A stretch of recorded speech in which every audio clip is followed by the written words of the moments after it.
Ay, naku naman si Marimar. Lagi na lang late. Baka mamaya mapagalitan ng debosyon. Marimar, naku po naman. Lagi ka na lang late eh. Mamaya mapansin ka na ng boss. Hoy!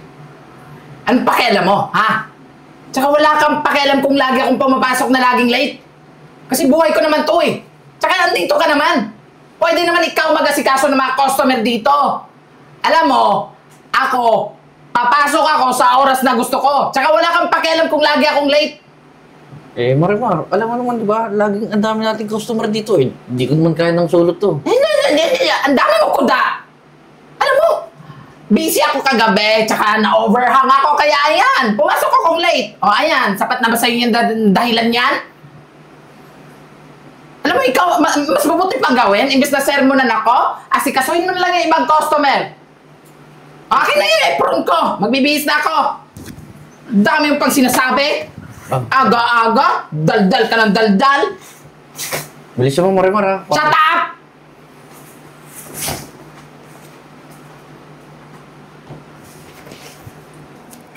Di ba nang naglinis dito si Jeboy? Baho-baho?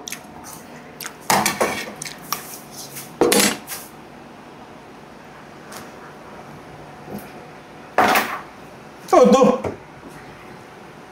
Waiter!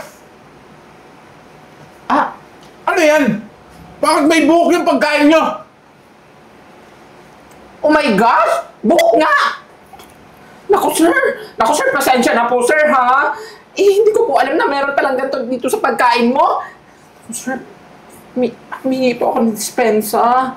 Dispensa? Pakiayos nyo naman yung pagkain. Nagbabayad kami ng tama tapos ganyan yung iyahain nyo? Hindi sa nag-iinarte ako pero pagkain yan. Dapat malinis. Asa ba yung manager nyo? Sandali lang po sir ha, tatawagin ko po. Ma'am? Yes, Marimar. Bakit? Eh ma'am, yung customer po kasi ma'am nagre-reklamo eh. Kasi po yung pagkain na hinain sa kanya, may buhok po. Ano? Buhok?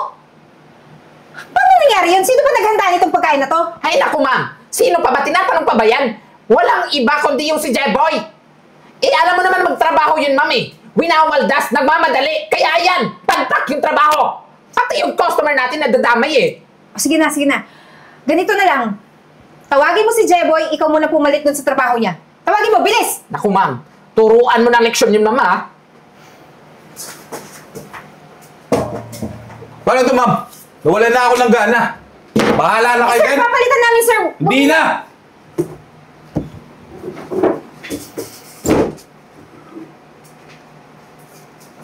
Yes ma'am, bakit mo po ako pinatawag? Ano to, Jeboy? Naglalaro ka ba habang hinahanda to? May buhok! Nakain ng customer! Ma'am, hindi po ako may gawa niyan. Nasa likod po ako, naghanda po ako ng mga drinks eh. Ano nagkahanda? Hindi ba trabaho mo to? Kaya enough for the explanation. Kasi hindi ko na yan kailangan. Suspended ka ngayon. Hanggat bibigyan kita ng notice. Ma'am, teka lang, hindi ko naman po talaga gawa yan eh. Tama na, please, tama na. Ayusin mo muna yung buhay mo kung gusto mong bumalik dito sa trabahong to. Kunin mo na yung gamit mo at umuwi na. Pati yan. Tapon mo yan.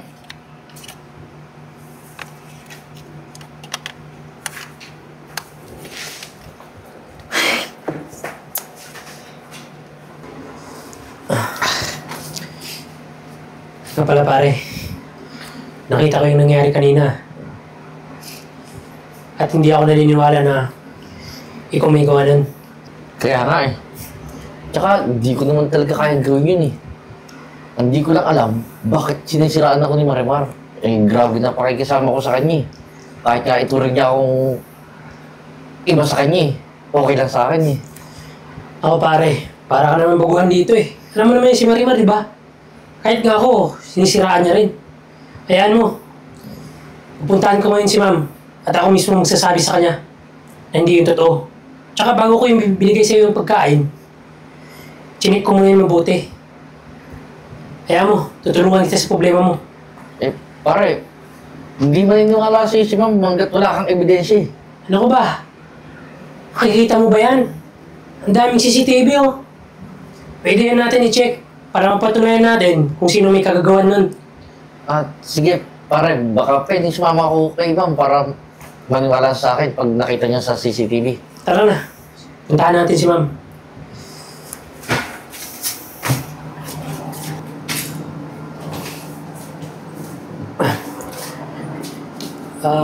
Good afternoon, ma'am. Yes. Nandito po kami para malaman niyo po yung totoo. Anong totoo? But anyways, bakit nandito pa to?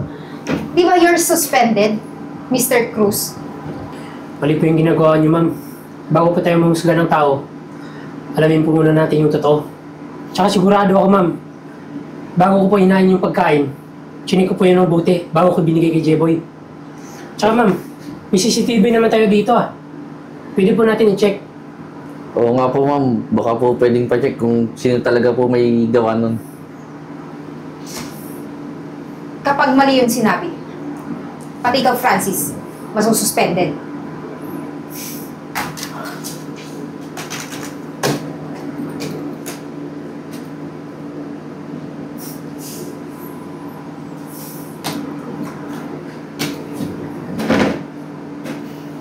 Oh, di ba, ma'am?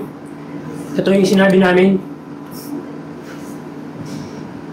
Francis, pwede ba? Tawagin mo si Marimar. Sige po. Bumalik ka na rin sa trabaho mo. Jeboy, maiiwan ka.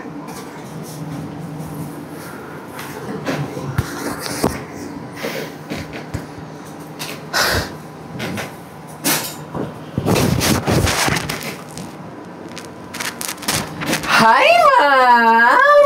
Ay, naku, ma'am. Alam ko na to kung bakit mo ako pinatawag.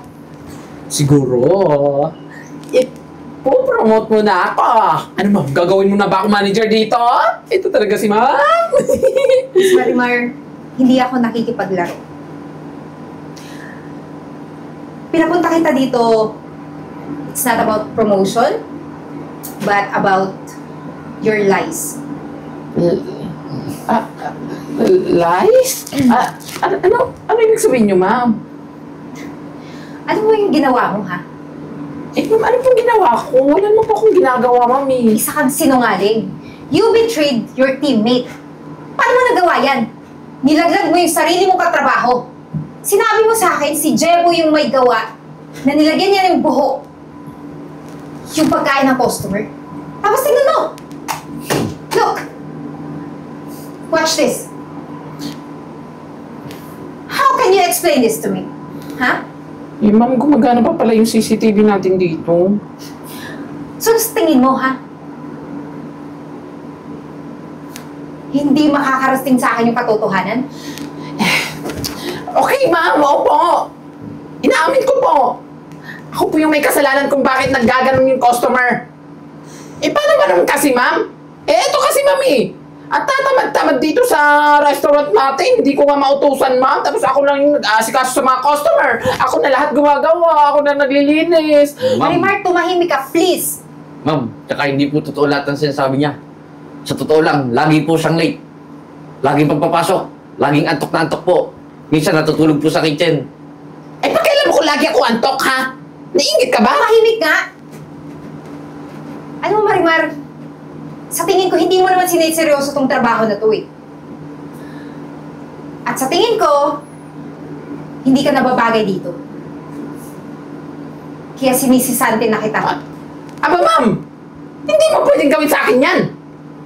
Mag-iisang taon na ako dito sa restaurant. Hindi mo pwedeng basta-basta gawin sa akin yan! Tumahimik ka, Marimar. Amo mo ko. At huwag mo kong tinataasan ng boses. At kahit anong gusto ko, mangyayari. Kaya ngayon, kunin mo na yung gamit mo, umalis ka na dahil hindi ko kailangan yung katulad mo dito. Nilulugi mo yung negosyo ko, eh. Naninira ka pa ng dangal ng tao. Alis na!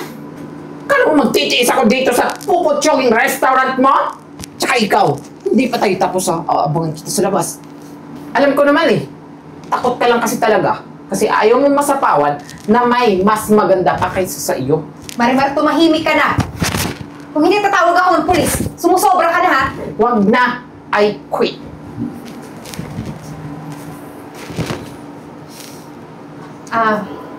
Jeboy, sorry ha kung nahusgahan kita kanina. naniwala ako agad kay Marimar kasi pinagkatiwalaan ko na siya eh. Pero huwag kang mag-alala, babawi ako sa iyo. Ma'am, maraming salamat po. Pati ma'am, sa susunod, dapat hindi ka po agad naniniwala sa mga sabi-sabi. Dapat, ma'am, i-check mo muna mabuti yung mga ginagawa namin. Kaya nga eh, I'm sorry talaga. Pero dahil sa nangyari ngayon at alam ko naman na matino ka, pinopromote na kita. Talaga, ma'am? O naman, as supervisor sa mga staff natin. Ma'am, maraming salamat po talaga, ma'am. Tsaka, ma'am, malaking opportunity po sa akin to, ma'am. Hindi ko po sasayangin to. Ano ka ba, Jeboy? Para sa akin, maliit lang yan na bagay kasi sa mga pinakita mong kagandahang loob, walang kapalit yun. So, sige. Pumunta ka na ulit sa trabaho mo. Sige po, ma'am. Thank you po.